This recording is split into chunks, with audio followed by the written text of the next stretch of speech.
Senator Madigan. Tonight, Mr Acting Deputy President, Opera Australia performed in the Great Hall. Many would be surprised that I appreciate the opera, but then many are surprised about many things I say. Tonight's performance was high theatre in the best sense, but it had nothing of the ridiculousness we see in Parliament week after week. Is the Australian public impressed by what they see here? Are they involved and interested, or have they switched off? Writing on the conversation this week, Robert Douglas, Emeritus Professor at Australian National University, asked an important question. Who speaks for the public interest? Who speaks for the welfare and well-being of the general public?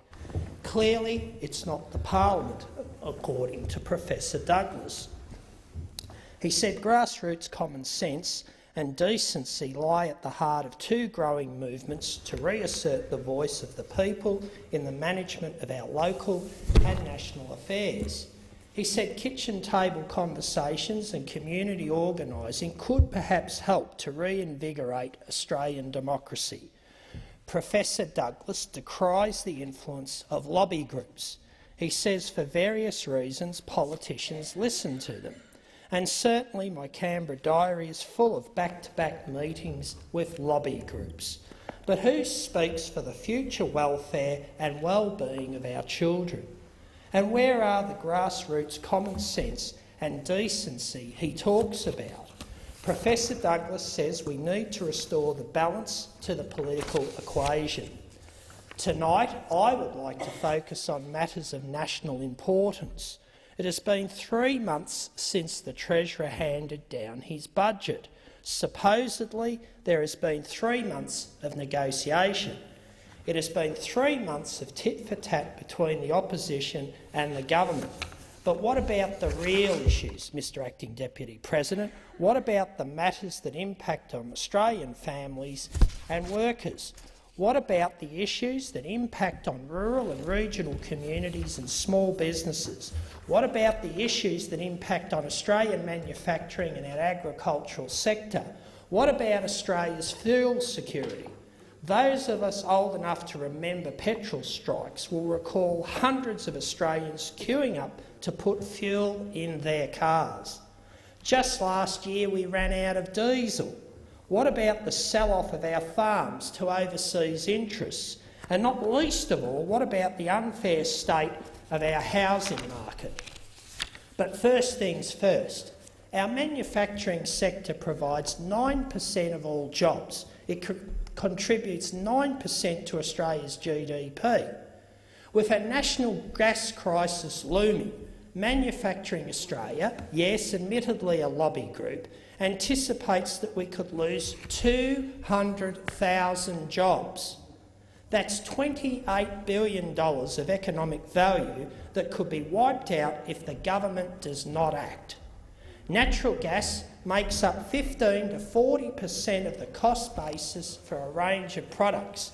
These include fertiliser, alumina, cement and bricks. So what is the government doing about this? What plans do they have to be proactive on this crucial issue? We're suffering a gas crisis because of decisions made by a previous government. And why don't we have sufficient domestic gas reserves for domestic and industrial consumption? What's the current government's answer?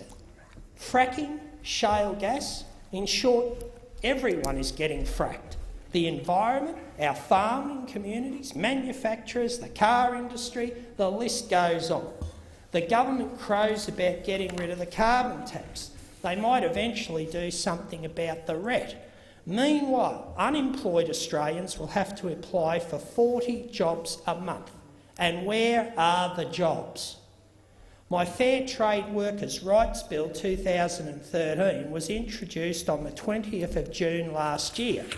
It sought to promote international labour standards and human rights whilst increasing the competitiveness of Australian businesses.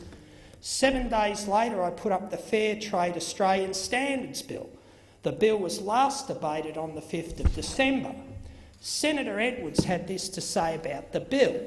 This bill has the effect of obliging Australia to adopt import requirements that will place further unnecessary obstacles in front of potential trade opportunities. Further unnecessary obstacles? The Fair Trade Australian Standards Bill would require Australia's trading partners to ensure that companies that export goods to Australia take responsibility for ensuring that their manufactured goods meet Australian standards prior to being sold on the Australian market. The bill would require the Minister to ensure appropriate standards are included in any trade agreement that Australia enters into with another country. This is not unreasonable. This is not anti-free trade. This is fair trade. Fair trade to support Australian manufacturers, fair trade to support Australian workers, fair trade to support Australian families. Now to the farming sector. This was once the backbone of the Australian economy. Why? We had an abundance of land, an abundance of water and an abundance of demand. Yet we have farmers committing suicide at a rate twice the national average.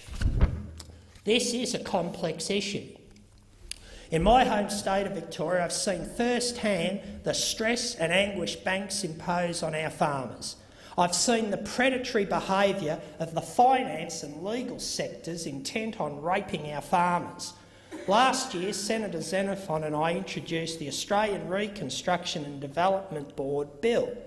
The bill sought to establish a new board under the Reserve Bank, which would be made up of the Governor of the Reserve Bank as an ex officio member, one representative of the bank and 7 other members with rural or agricultural experience, including at least one economist, accountant, banker, representative of the states and territories and a farmer. The new board would determine what policies they created and implement in order to assist Australian businesses in the agricultural sector in a way which most advances our national interests. The board would use the capital and other abilities of the Reserve Bank to ensure its self-formulated policies take full effect. The board would be directly accountable to both the House of Representatives and the Senate, or a committee of either. The board's policies are subordinate to the Reserve Bank Board's policy, so if there is any overlap or inconsistencies, the Reserve Bank Board's policies still would have full effect. The bill is currently before committee. Senator Xenophon and I would like to see public hearings take place. What the Australian agricultural sector needs most from the government is positive action. Now, in the remaining minutes, I want to talk about fuel security. As a member nation of the International Energy Agency, Australia is required to have 90 days of liquid fuel security. But this is a minimum.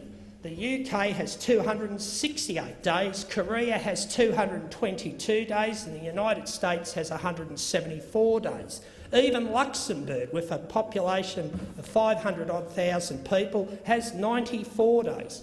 Mr Acting Deputy President, Australia has 71 days. Of that, around 14 days is still at sea. 5 to 10 days' worth are in crude oil tanks at refineries and 3 days' worth are in our cars. That's right, the largest proportion of Australia's liquid fuel reserves are still at sea. Is this an issue on the radar of our government? What will be their response when Australian motorists are possibly queuing for fuel? Over recent weeks we have been discussing the budget, we have been discussing how it will impact people, but we must not forget what sustains us, what sustains our communities and our families. Without a strong manufacturing sector, we are dead. Without a strong agricultural sector, we will starve. Without a policy of liquid fuel security, we will be at the mercy of sudden external threat. These are important issues, Mr Acting Deputy President, and I urge the government to address